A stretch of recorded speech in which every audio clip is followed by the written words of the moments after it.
This is the Cal One-on-One podcast on Cape Atlantic Live. Here's your host, Nick Kosko. What's going on, everybody? Welcome to the Cal One-on-One podcast right here on Cape Atlantic Live, presented by Ulmer's Appliance Service. I'm your host, Nick Kosko. With me is Mike McGarry of the Press of Atlantic City, as always, looking at all things in high school basketball down here in South Jersey. Mike, appreciate the time as always. We'll go right into it, of course, as we were both present at Egg Harbor Township High School on Saturday for the boys and girls finals of the Cape Atlantic League tournament. So that's in the books.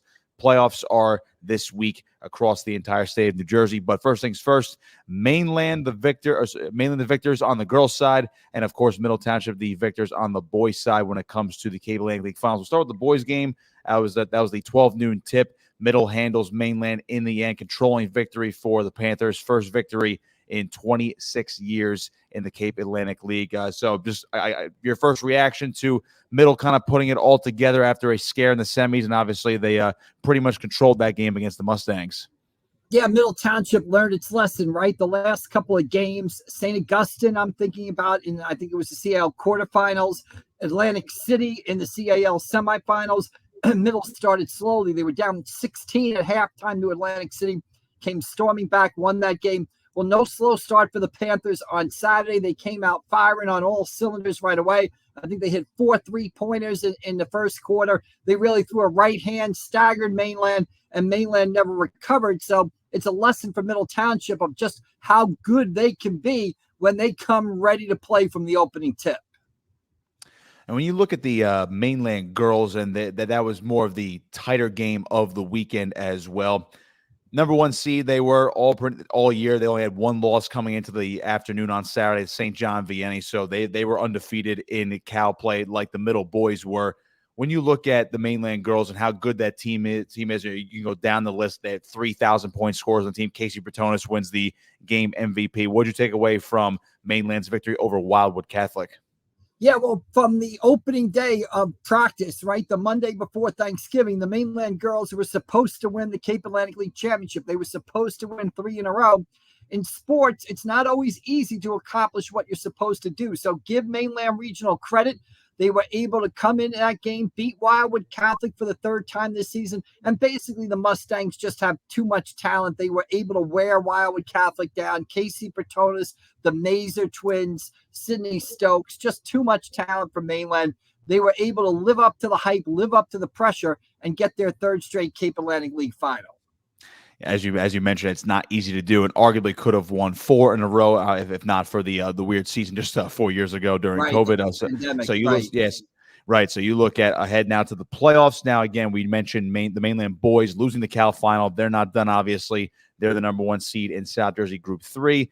Mainland girls number 1 in their respective group as well. Wildwood Catholic a high seed, and then you look at the Middle Township boys, which we'll get into first in South Jersey Group 2 on the boys side of things. They are the number 1 seed in a stacked bracket. They won this last year. Other local teams, Lower Cape May, Oakcrest, and Pleasantville, you see at the bottom of your screen. What are your initial takeaways from South Jersey Group 2? It seems like Middle Township is the team to beat, but obviously Camden, the 2 seed on the other side of the bracket, which could be, if the seeds hold, a very enticing final when it's all said and done. Yeah, everybody wanted to see Middle and Mainland play for the CAL title, right? We got that. Now everybody wants to see Middle Township and Camden play for the South Jersey Group 2 title. Middle, of course, is the defending champion, but Camden wasn't there last year. Their school administration pulled them from the state tournament last year after they were involved in a melee in the Camden County final against rival school Camden Eastside. So Camden wasn't in the state tournament last year.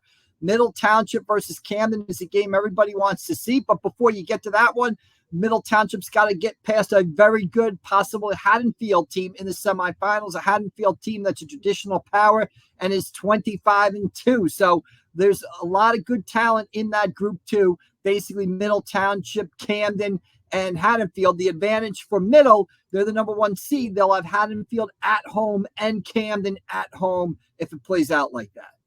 Is it safe to say, and I know we're in the South Jersey area, so we know a little bit less about North Jersey and Central Jersey, but is it safe to say the winner of this group, whether it be Middle or Camden coming out of this loaded group, let's just say it's one of those two, is it safe to say that one of those two teams is a pretty top tier contender for the overall state title in Group 2?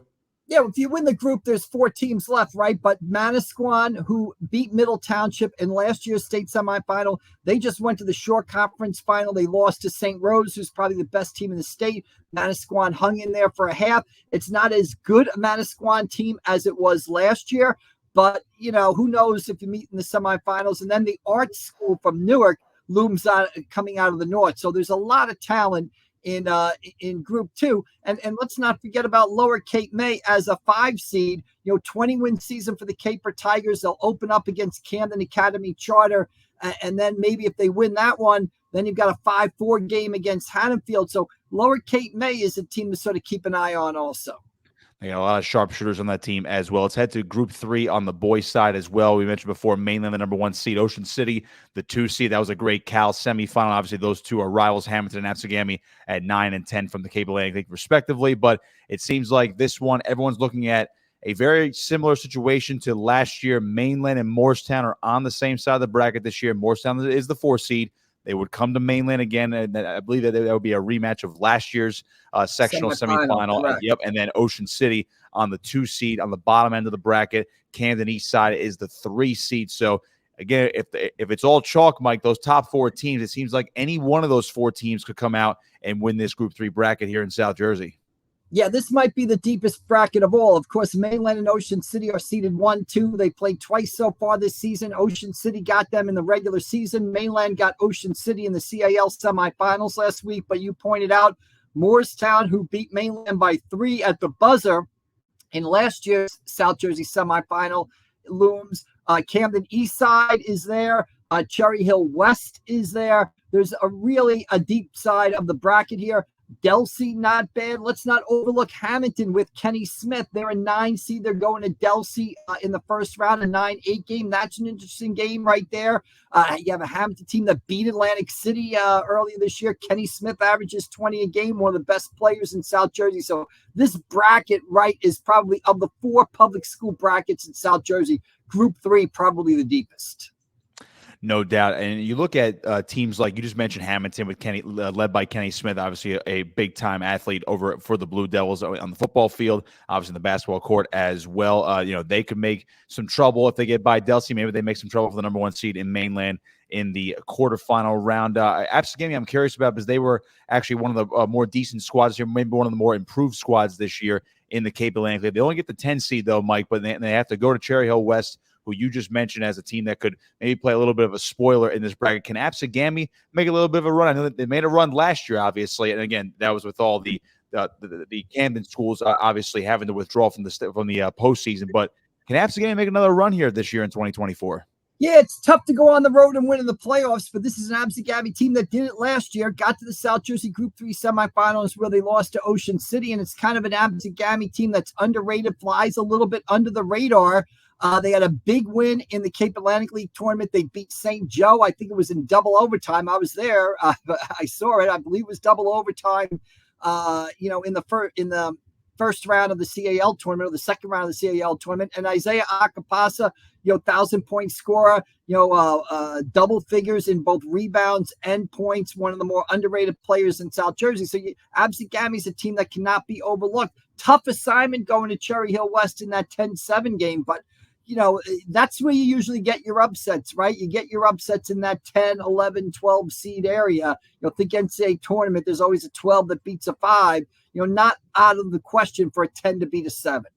Time to start doing a bracket challenge here for South Jersey Group 3 at this the very least. And Absegami, again, could set up a potential quarterfinal game against Ocean City, a familiar foe in the Cape Atlantic League. South Jersey Group 4, EHC and Millville made it as the 14th and 16th seeds, so they're a little bit up against it, but good on them for sneaking into the playoffs as well. Move over to South Non-Public A, obviously, Mike, with St. Augustine Prep as the 10 seed in this bracket, and Non-Public B, you look at St. Joe's Hamilton at 7 and Holy Spirit at 11, so they got in as well. I'm curious about St. Augustine Prep here, Mike. They're going to go on the road at Donovan Catholic on Friday. Winner takes on Union Catholic, the 2 seed in the quarterfinals. What do you make of the Prep? I know they didn't make as much noise this year around this conference as they usually would in the past. I know, obviously, last year they played an epic Cape Atlantic League final against EHT, but what do you make of the Hermits this year in 2024 and their chances in this playoff bracket? Yeah, an uncharacteristic year for St. Augustine, right? We're used to seeing them dominating the Cape Atlantic League. This year, they're about a 500 team. Winnable game going up to Donovan Catholic. And I know that St. Augustine, Oki Byron was out the last couple of games. They really missed his scoring, his rebounding. Hopefully he can come back for this game on Friday night. Winnable game up at Donovan Catholic. The winner of that game gets Union Catholic, which is the defending champion, the number 2 seed, and just won the prestigious Union County title with a win over Roselle Catholic. So you're up against it if you win that game. But this is a Friday night on the road at Donovan Catholic. Tough place to play, but winnable game for St. Augustine Prep.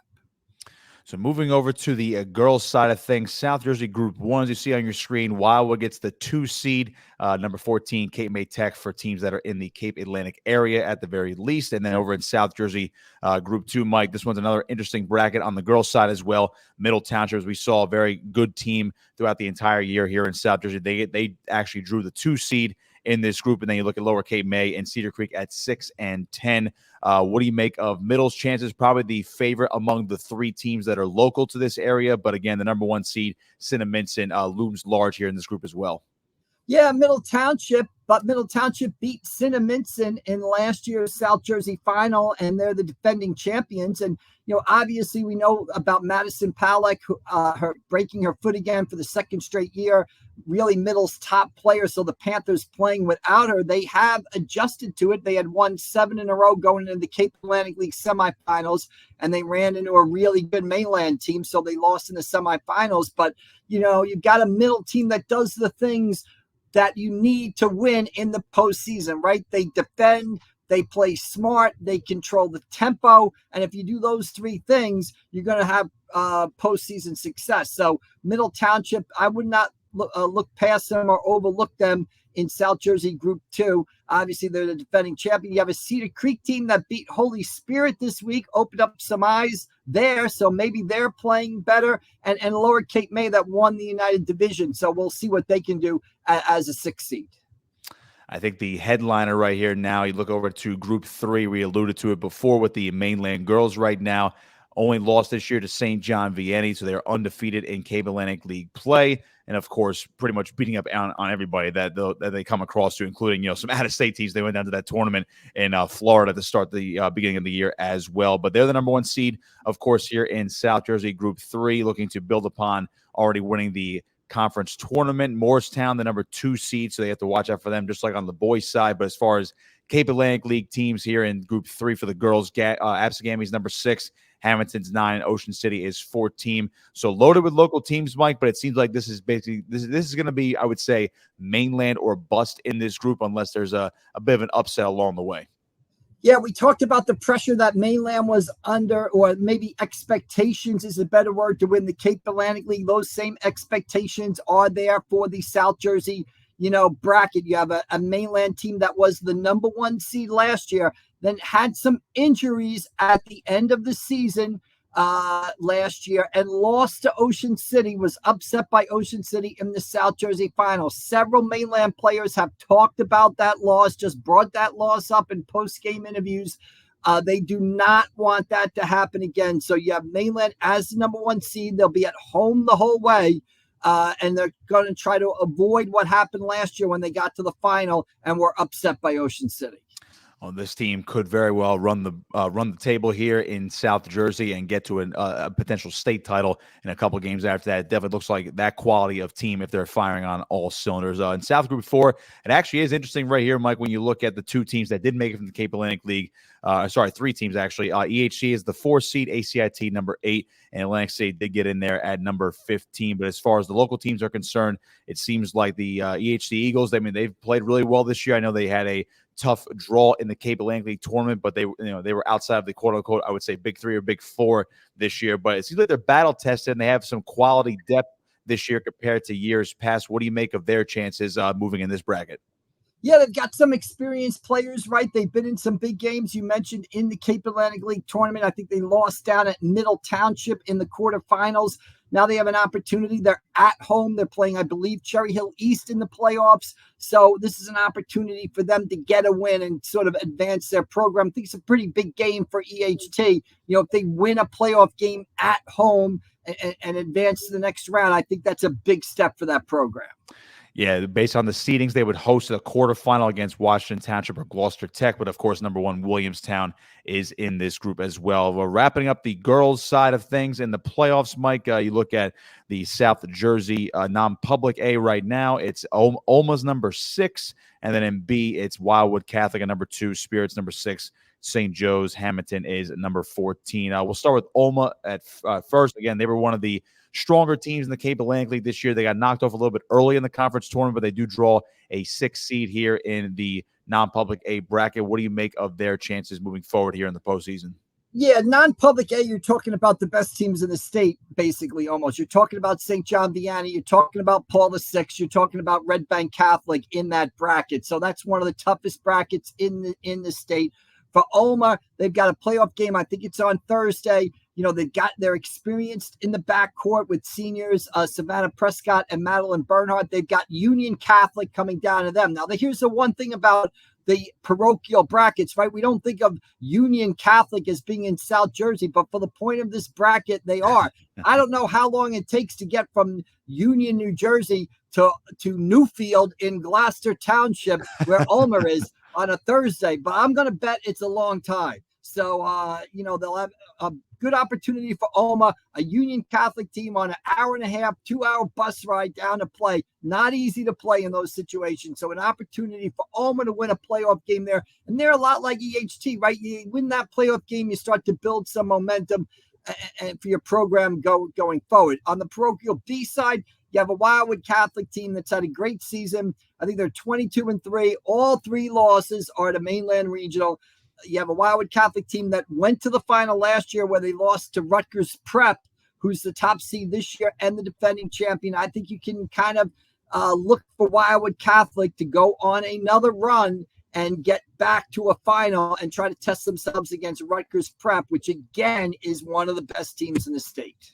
Wildwood Catholic is the 2 seed. As you mentioned, they would get Rainey or Holy Cross Prep in the second round. That's scheduled for next Monday, the 26th. But they're on the same side of the bracket as St. Joseph Hamilton if they're able to upset St. Rose and Holy Spirit along the way. Holy Spirit is the 6th seed as well, so potentially an interesting semifinal when we get down to it the following Thursday. But as you mentioned, Wildwood Catholic a good chance to run the table and get to that Monday, March 4th matchup against Rutgers Prep. So, Mike, I'll leave you here with this one as we look ahead to the remainder of the basketball season. And again, I can't believe it's already over. Again, just like football, basketball always flies right through it.